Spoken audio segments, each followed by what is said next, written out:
Let's talk about Birmingham, a city that not long ago proudly reflected the heart of Britain's industrial past and working class identity. But take a walk through the city centre today, and you'd be forgiven for wondering if you're still in the UK at all. The skyline's changed, the culture's shifted, and for many, the place feels increasingly unrecognisable.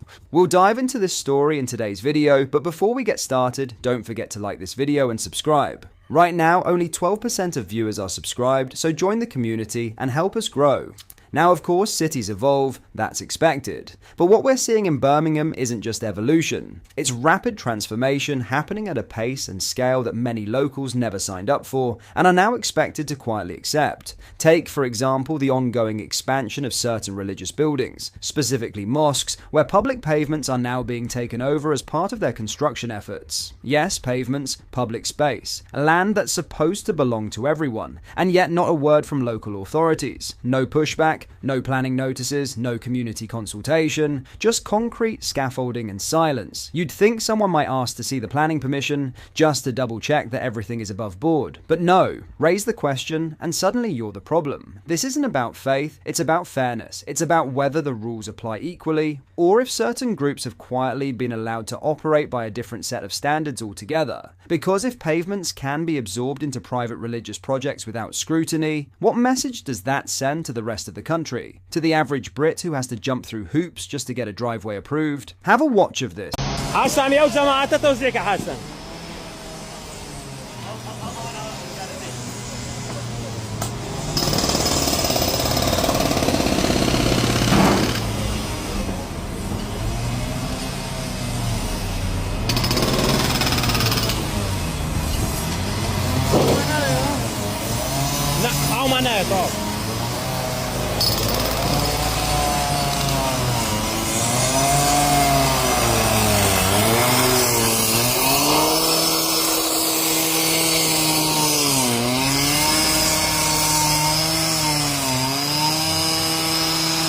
So you've seen it with your own eyes, and ask yourself honestly, does that look like a shared public space or something else entirely? This isn't paranoia, it's not exaggeration, it's happening. And Birmingham is just one example. Bit by bit, public spaces are being claimed, built over and reshaped, often without clear oversight, without public debate, and without a word from the people who are supposed to be in charge. And if you dare to question it, you're labelled, shut down, or told to get used to it. But why should people get used to losing the spaces they built, paid for, and have every right to expect fair use of? And that's the point. It's not about division, it's about accountability, about making sure the same rules apply to everyone, no matter who they are or what they're building. Because once you start bending the rules for one thing, it doesn't stop there. If the people in charge won't speak up, then ordinary residents will have to. Not out of anger, but out of principle. Because cities like Birmingham belong to everyone, and public space should mean exactly that, public. Change isn't the enemy, but silence is, and the longer it goes on, the harder it becomes to recognise the places we once called home.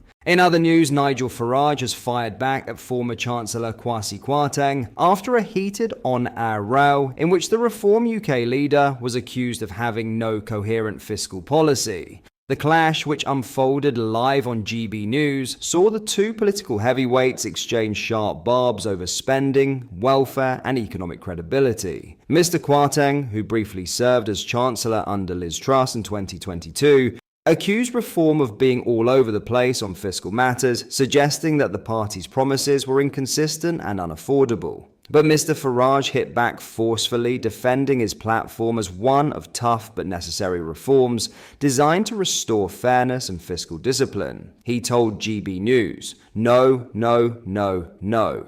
We just announced the biggest welfare cuts in history. We will not allow the indefinite leave to remainers. So those that came in under the Boris wave when you were there, we will not allow them." The Reform UK leader's comments referred to his party's proposal to restrict permanent residency rights and overhaul welfare entitlements, a stance that has drawn both support and condemnation across the political spectrum. Mr. Kwarteng, however, was quick to fire back. "I'm afraid on the two-child cap, you've been outbidding Labour on the left," he said. "I think that's fiscally irresponsible." Visibly irritated, Mr. Farage responded, "Working British people should be encouraged to have more children. That was my point." He argued that the focus of welfare policy should be on incentivizing domestic family growth rather than, in his view, funding dependency or uncontrolled migration. Mr. Kwarteng maintained that fiscal prudence must take precedence. I think, frankly, that Labour are not credible on fiscal responsibility. Fine, he said. But I don't think, even though you've never been in government, that when you're saying we're going to lift the child cap on benefits, that is the right thing to do. He added, you can defend the past, but they've got to look to the future.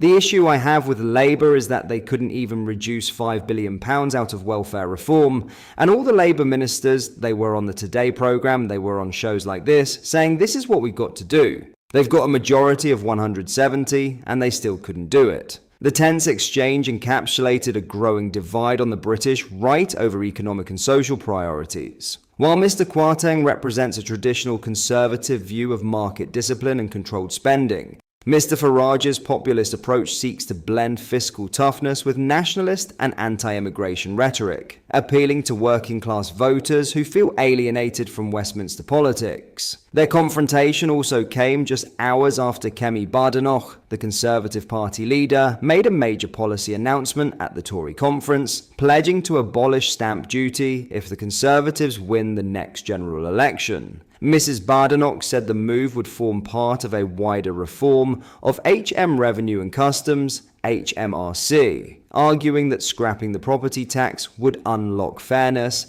and revitalise Britain's stagnant housing market. Speaking to party members, she declared, "At the heart of a conservative Britain is a country where people who wish to own their first home can do so. But our housing market is not working as it should. The next Conservative government will abolish stamp duty." She added that removing the tax would free up our housing market and make home ownership more attainable. A society where no one can afford to buy or move, she warned, is a society where social mobility is dead. Currently, stamp duty land tax is paid when buying a house or flat in England and Northern Ireland, with the rate increasing on higher property values. Critics have long argued that it penalises buyers and sellers alike by freezing movement within the housing ladder, particularly during periods of high interest rates and rising property prices. Mrs. Badenoch framed the policy as a cornerstone of a fairer society and a direct challenge to Labour's tax-heavy platform. "This is about giving people back control over their own lives," she said.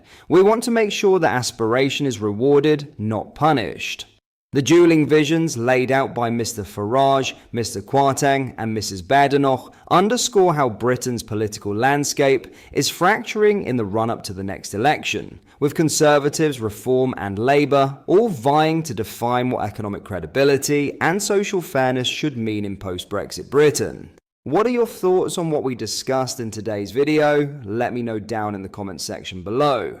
If you've not yet already, make sure you do drop a like on this video and subscribe to the channel for more British content. Thank you, take care, goodbye.